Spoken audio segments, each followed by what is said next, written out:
Something that had been tight all day would loosen just slightly. Like my whole nervous system recognized your name as a signal that it was okay to rest. That is not nothing. That is not something a person can manufacture or decide to feel. That is something that happens to you, something that arrives and takes up residence, and all you can do is acknowledge it and be honest about what it means.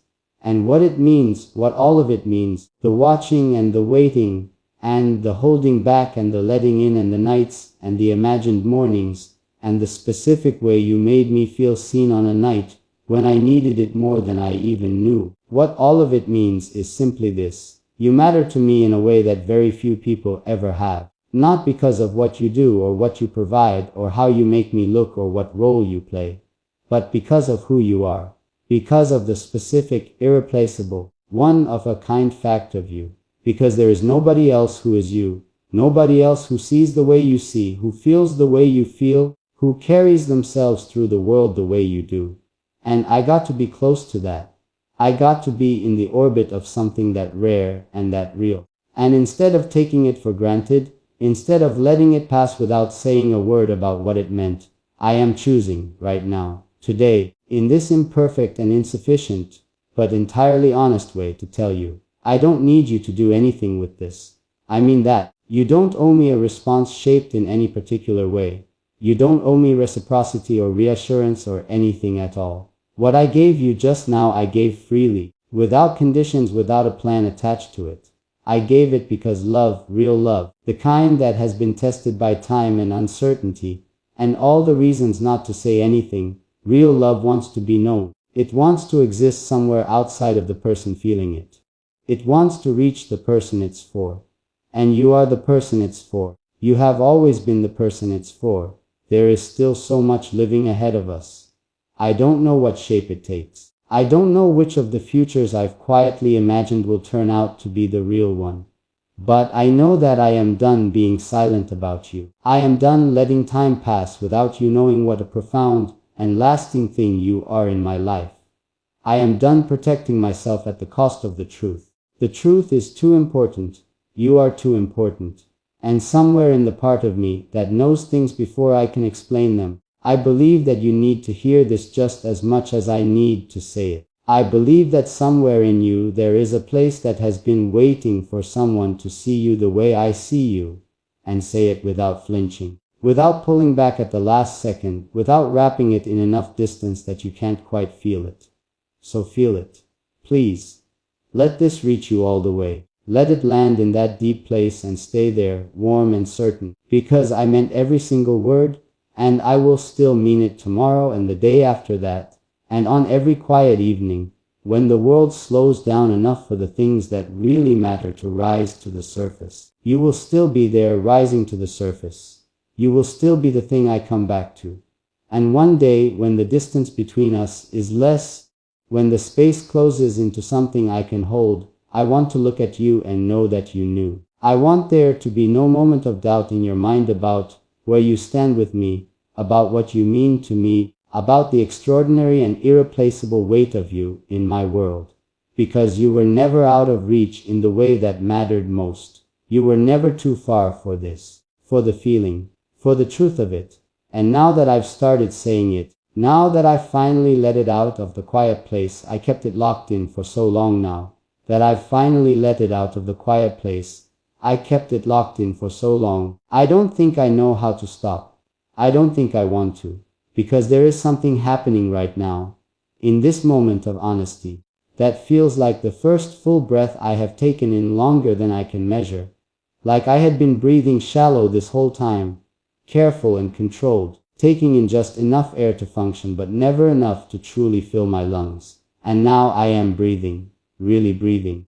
And the air tastes like relief and like terror and like something I don't have a clean word for yet, but that feels dangerously close to freedom. I want to tell you something that I have never told anyone. Something I kept even more carefully than the feelings themselves, tucked into a part of me that I rarely visit because it requires a kind of honesty that is uncomfortable even in private. I want to tell you that there were moments when I convinced myself that pulling away from you was the right thing to do.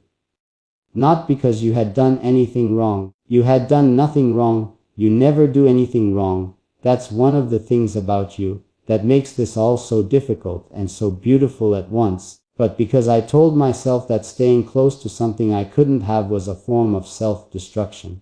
I told myself I was protecting myself by creating space. I told myself the distance was medicine. And for a little while, for a few brief and unconvincing stretches of time, I almost believed it.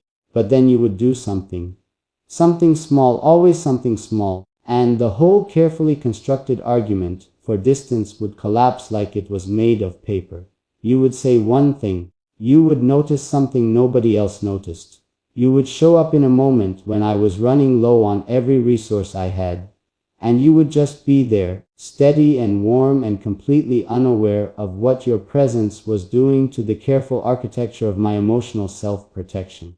And I would have to start all over again, building the case for distance, talking myself down from the ledge of actually saying something, convincing myself that whatever I thought I saw in your eyes was something I had invented because I wanted it to be there. I got very good at talking myself down. I became almost skilled at it.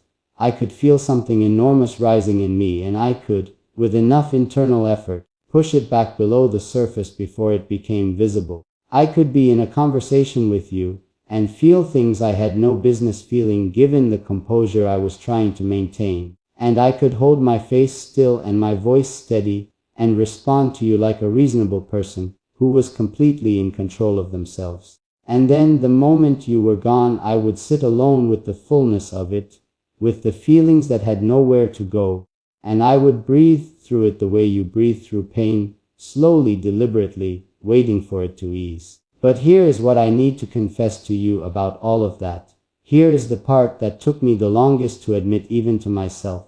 Every time I talked myself down, every time I pushed the feeling back and regained my composure and convinced myself I was being smart and safe and mature, I felt a specific kind of sadness underneath all of it. Not a dramatic sadness, a quiet one. The sadness of a person who is doing the right thing for all the wrong reasons and knows it but does it anyway. The sadness of choosing smallness when you want to choose something bigger. I kept making myself small around you, and you never asked me to. That was entirely my own doing. My own fear, choosing smaller and smaller spaces to exist in, because somehow irrationally, I believed that if I made myself small enough, the feelings would shrink too.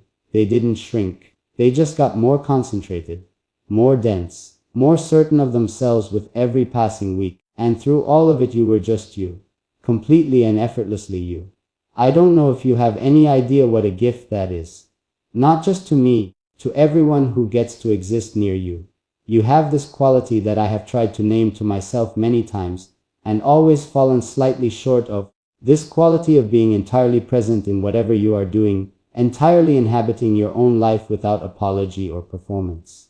Most people, and I include myself in this, most people are partially elsewhere at any given moment.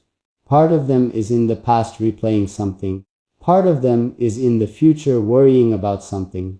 Part of them is in the audience watching themselves live rather than actually living. But you seem to genuinely be where you are. You seem to genuinely mean what you say when you say it, to feel what you feel when you feel it, without the constant internal commentary and second guessing that most of us are drowning in.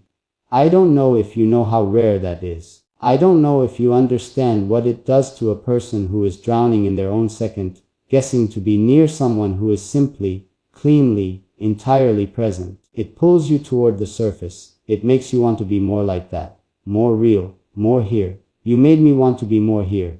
In my own life, in my own skin, in the moments I was living instead of narrating or analyzing or holding at arm's length. You made me want to stop watching my own life from a safe distance and actually step into it. And that desire, that pull toward presence and realness, and actually being alive rather than just managing the experience of being alive, that is one of the greatest gifts anyone has ever given me. And you gave it to me just by being yourself, without a lesson or an intention, just by existing in the particular way that you exist. I think about the first time I noticed that something had genuinely shifted in me because of you. I was alone, doing something completely ordinary. I think I was just making coffee, something that's simple, something I have done 1,000 times. And I noticed that I was paying attention to it. The warmth of the mug, the smell, the particular quality of the light in the room at that specific moment. And I had this thought, sudden and clear: I want to share this with her. Not in a grand romantic gesture way. Just in the way of wanting to say, quietly, to someone you care about, this is a nice moment and I'm glad I'm in it. That's all. But the wanting was so specific, so pointed directly at you and no one else, that I couldn't pretend anymore that what I felt was general or vague or easily redirected. It had a name. It had a face. It had a very particular voice that I would know anywhere. After that morning I stopped fighting quite so hard. I didn't act on anything. I still wasn't ready for that. Still too wrapped in the old habits of caution. But I stopped expending energy on the denial. I let myself admit, in the privacy of my own interior, that I loved you. Not in a way I was ready to say out loud yet. Not in a way I had figured out what to do with. But in a way that was true, clear and undeniable and completely real. I loved you. I said it to myself in that kitchen with the coffee going cold in my hands, and the light doing something beautiful in the corner of the room. And the world didn't end. The sky didn't fall. Everything just continued, quietly. And the only thing that was different was that I was no longer carrying a lie on top of everything else I was already carrying. That was a relief so profound I almost couldn't hold it. The simple relief of not lying to myself anymore. Of not performing indifference toward the thing I cared about most. Do you know what it costs a person, over time, to maintain an internal performance? To keep up a pretense even in the privacy of their own thoughts. It costs more than most people realize. It is exhausting in a way that sleep doesn't fix, because you wake up